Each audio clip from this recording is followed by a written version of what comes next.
The truth of the share market channel में आपका स्वागत है। मैं भुवनेश अग्रवाल। नमस्कार दोस्तों। शेयर बाजार का अंडर करंट फर्म है। 5, 4, 5, 6 और 4, 10 दिन से आज 11वां सेशन है। लगातार तेजी है।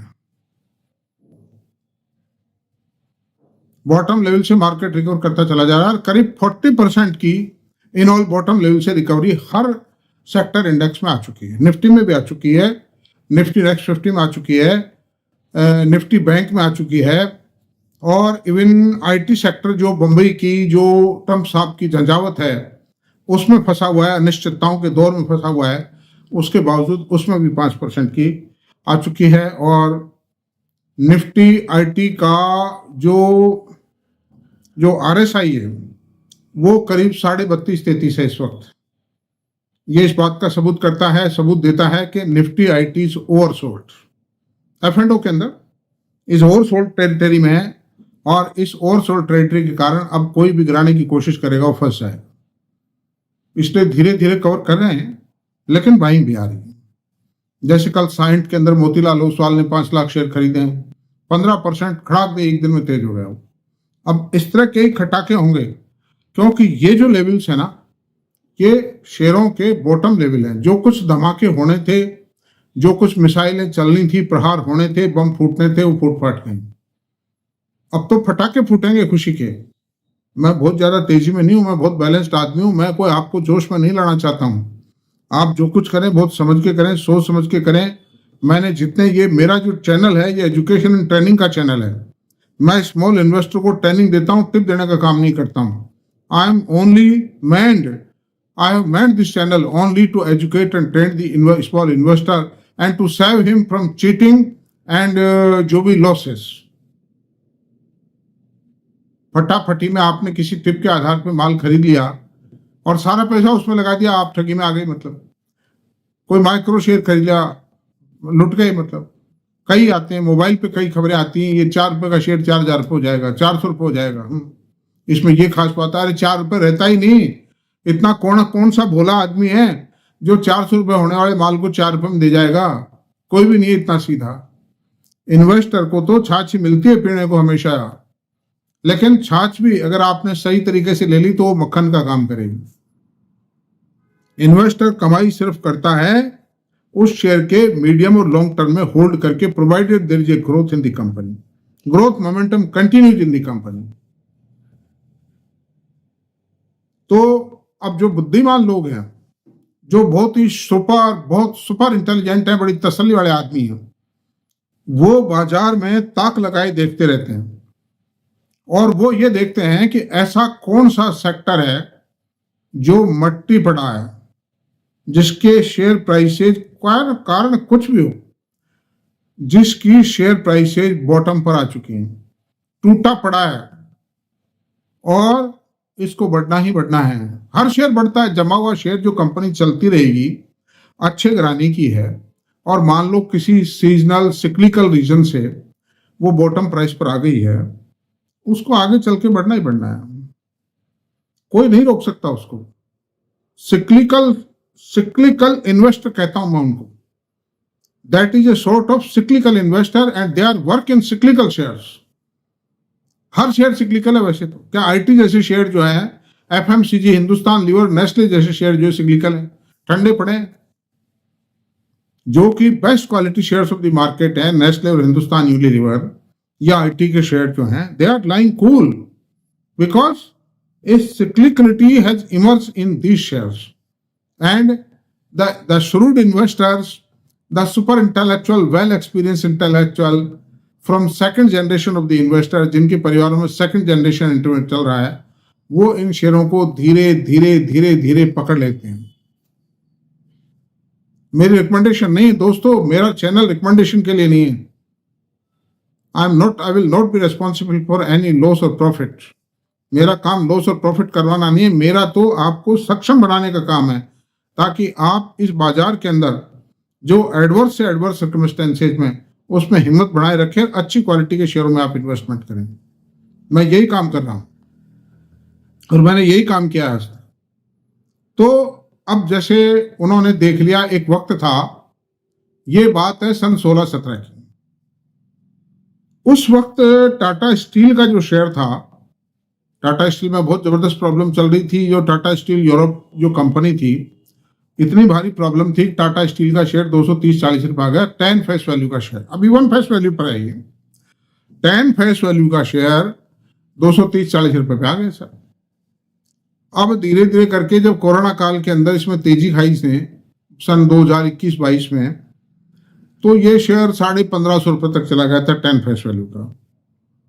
तो मैनेजमेंट ने बुद्धिमत्ता क्या की उस समय कि भाई ये कंपनी में तो ये जो वर्थ जो आई है, जो अर्निंग कमाया है, टाटा स्टील का प्रॉफिट टाटा कंसल्टेंसी सर्विसेज से भी ज्यादा हो गया था। मतलब टाटा कंसल्टेंसी कमाती थी 42 हजार करोड़ रुपया उस समय, अभी 50 हजार करोड़ को क्रॉस कर रही है।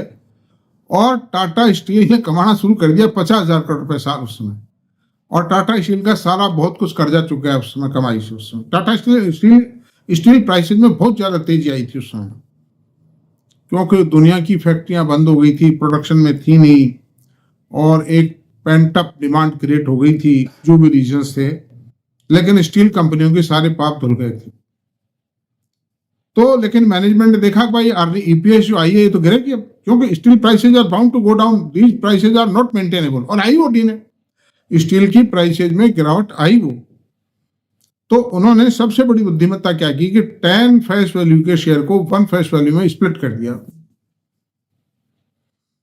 कि 1500 रुपए तो खड़ा नहीं रहेगा, लेकिन 158, 50, 125, 150 रुपए तो खड़ा रह जाएगा। ये तो सीधा 10 गुना होता है शेयर। तो कितना था, 7-8 गुना हो गया उससे। रिकमेंडेशन नहीं है मेरी खरीद की, आज भी रिकमेंडेशन नहीं, टाटा स्टील खरीदने लायक नहीं मेरी नजर में बिल्कुल भी। तो बुद्धिमत्ता ये की मैनेजमेंट ने, और जो बुद्धिमान लोग थे उन्होंने 200-250 में जो खरीदा था, या तो उन्होंने 1500 रुपए में बेच के 7 गुना उसी समय कर लिया, और या होल्ड भी कर रहे हैं तो ठीक है, क्या नुकसान है उनको। 7-8 साल में अगर 7-8 गुना हो गया वो पैसा, there is no harm at all. तो ऐसा काम। अच्छा, टाटा मोटर का काम था। टाटा मोटर के शेयर सन वही 2016-17 में 600 रुपए तक गए, और वो कोरोना काल में टूट के 70 रुपए आ गए। उससे पहले 125 रुपए आ गए थे। तो राकेश झुंझुनवाला साहब ने 700-800 करोड़ रुपए लगाया इसमें, और वो बारे न्यारे कर गए। मैं आपसे बता रहा हूं, ये शेयर गया 1200 रुपए तक, फिर 2-2.5 साल के दायरे के अंदर अंदर ही। तो सिक्लिकल जो इन्वेस्टर है, बताइए कितनी चांदी कमा जाता है। और आज भी 600-700 रुपए में भाई, उस लेवल से भी 130 रुपए के आसपास उन्होंने खरीदे थे। आज 5 गुना 6 गुना तो है ही, उसका रेट 6 गुना है। क्या नुकसान है बताइए। कुछ बेच दिया उन्होंने, कुछ होल्ड कर रहे हैं। I am also one of them, I am also like that investor. तो अब एक मिस्टर नाम नहीं लूंगा मैं, का अनावश्यक रूप से, जो ये नाम तो इसलिए ले दिया झुंझुनवाला साहब का, वो तो काफी रिनाउंड व्यक्ति है बाजार में, लेकिन जो पर्दे के पीछे जो इन्वेस्टर्स हैं उनके नाम मैं नहीं लूंगा, बताना ठीक नहीं है। उन्होंने टायर सेक्टर भी कोरोना काल में सन 2021 की 20 के सितंबर के आसपास टायर के शेयर मरे पड़े थे। और मैं आपसे बताऊं, अपोलो टायर 200 रुपए था, और जेके टायर का रेट सिर्फ 80 रुपए था। टू फेस वैल्यू शेयर का। Apollo tier one face value है, और ये जो एमआरएफ का टायर का शेयर था वो 40-45 हजार रुपए था। सीएट का भाव भी 1400-1500 रुपए था। और इस तरह से ये जो शेयर थे ये थे। मतलब बालकृष्ण इंडस्ट्रीज की बात नहीं करता, that is a different type of tyre company, they are making O5 tyres, उसको अलग कर दीजिए। तो सवाल ये उठता है कि उन महानुभाव ने 80 रुपए से जेके टायर की खरीद शुरू की, और खरीदते गए 125 रुपए तक, 110-15 रुपए तक उन्होंने अपनी खरीद पूरी कर ली।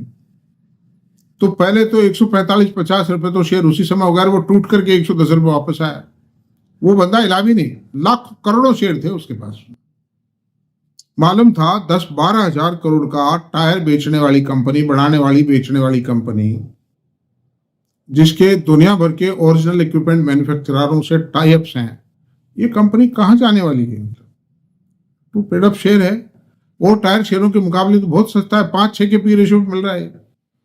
और वो गिर इसलिए गया था 145 से, कुछ रबड़ प्राइसेज में तेजी आ गई थी, इसलिए वो उसकी प्रॉफिटेबिलिटी घट गई थी, तो वो गिर गया वो शेयर, बंदा हिला नहीं मतलब।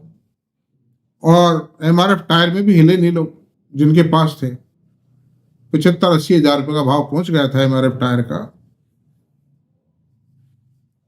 तो परिणाम क्या रहा कि एमआरएफ टायर तो गया 1,42,000 रुपए तक गया, और जेके टायर गया 480-85 तक, अपोलो टायर गया 600 रुपए तक, और सीएट टायर गया 3300 रुपए तक।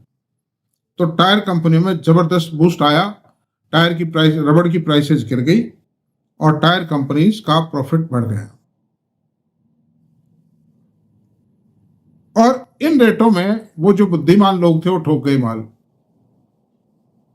उन्होंने देखा, वो बेसिक चीज को पकड़ते हैं कि टायर के रॉ मटेरियल की क्या पोजीशन है और ऑटोमोबाइल सेक्टर की क्या पोजीशन है। टायर की, रबड़, नेचुरल रबड़ की प्राइसेस डाउन थी और automobile sector was on the boom. तो नेचुरली की इन कंट्री कंपनीज का रेट कंट्रैक्ट होता है, मतलब वो बेगों बेग बदलता नहीं है, वो जो टर्म एक्सपायर होती है जब भी चेंज होता है, चाहे इनको घाटा हो चाहे नफा हो।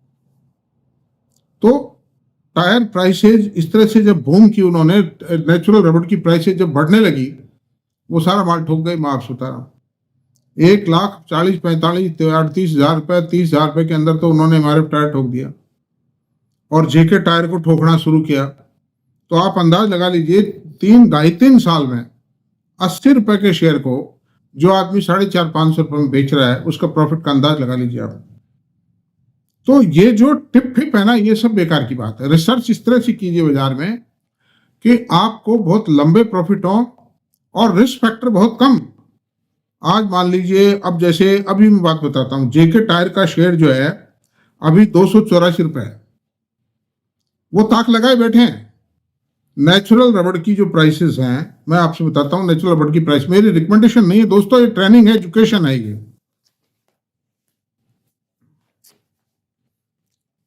तो 9 मई 2024 को टायर की जो नेचुरल रबड़ की प्राइसेस थी 166 सेंट पर केजी थी, और आज क्या है, फिर ये गई 2 अक्टूबर 2024 को, 2 अक्टूबर 2024 को गई 212 सेंट, और 27/3 को आ गए 195 सेंट। तो डाउन तो आई है टायर प्राइसेस, लेकिन अभी भी डाउन है नहीं उतनी, मतलब। तो टायर प्राइसेस टूटी, कुछ तो मंदी बाजार की मार के कारण, बाजार की गिरावट से टूटे हैं, कुछ एक रबड़ की प्राइसेज में तेजी आई उसके कारण टूटे। अभी पूरी टूटत नहीं आई है इसमें, अभी टूटत बाकी है या नहीं है, कुछ नहीं कहा जा सकता। तो वो जो लोग हैं जो सिक्लिकल इन्वेस्टर, जो अपने आप को उनको कैटेगराइज वो नहीं कहते हैं, मैं कहता हूं, मैं कैटेगराइज करता हूं cyclical investor. Cyclical investor will catch the cyclical share.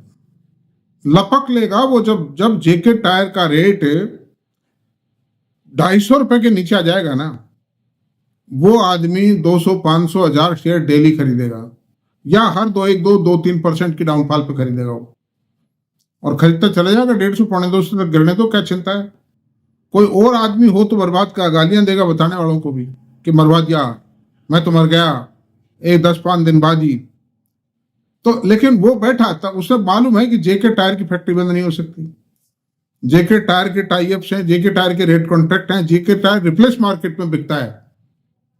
एक इंडिविजुअल बात कर रहा हूं, और भी हैं, सब टायर बिकते हैं, सारी बात है।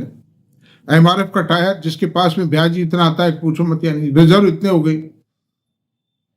तो वो जैसे ही एमआरएफ टायर भी 1 लाख रुपए के नीचे आएगा, वो खरीदारी धीरे धीरे धीरे धीरे शुरू। तो 1 लाख वाले शेयर को तो मत खरीदो चाहे, लेकिन 250, 250, 200 वाले शेयर को तो खरीद ही सकता है। और इस तरह वो जो बड़े बड़े इन्वेस्टर हैं, बहुत होशियार हैं, वो लाखों करोड़ों शेयर इकट्ठे कर लेते हैं। एक आदमी ने मुझे कहा कि साहब मैंने 28 रुपए का, और वो कमा जाते हैं इस तरह से, 28 रुपए में नाल्को खरीदा था आज के 10 साल पहले, और मैंने 253 में बेचा है। तो 10 साल में कितना हो गया वो पैसा? 10 गुना हो गया भाई, ना 9 टाइम हो गया 10 साल में। प्रॉफिट इस तरह आता है शेयर बाजारों में। ये जो ट्रेडिंग करके अपना स्टेटस बढ़ाते हैं और मोबाइल पे उंगलियां फेरते रहते हैं 24 घंटे, ये कुछ नहीं कमाएंगे। ये देकर जाएंगे, ये खोएंगे। सट्टेबाजी, F&O, future, option trading, advertisement आते हैं टीवी पर कि साहब ये मैं ये करता हूं, मैं वो सिखाता हूं, मैं ये सिखाता हूं। अरे क्या सिखाओगे? सिखाने की बात सिखाओ जिससे इन्वेस्टर 2 पैसे कमाए। मैं किसी की आलोचना नहीं कर रहा हूं, उनका भी काम है, और कमाते भी होंगे लोग, मुझे नहीं पता कोई, बाकी मेरी नजर में नहीं कमाता कोई। ये कमाई का तरीका ये है। आपको मोटा पैसा शेयर बाजारों से कमाना है, keep a watch on the cycle of the sector and cycle of the share. इसलिए मेरी कोई रिकमेंडेशन नहीं है। मैं तो आपसे विनम्र निवेदन करता हूं कि दोस्तों पढ़ाई लिखाई करो, शेयर बाजार के ऊपर नजर रखो, कौन सा सेक्टर गिर रहा है, कौन सा बढ़ रहा है। तो थैंक यू, इतना ही रहने देते हैं आज। और मेरा आपसे निवेदन है कि अगर मेरा ये वीडियो पसंद आया तो प्लीज़ इसको सब्सक्राइब करें, लाइक करें, शेयर करें। Thank you very much.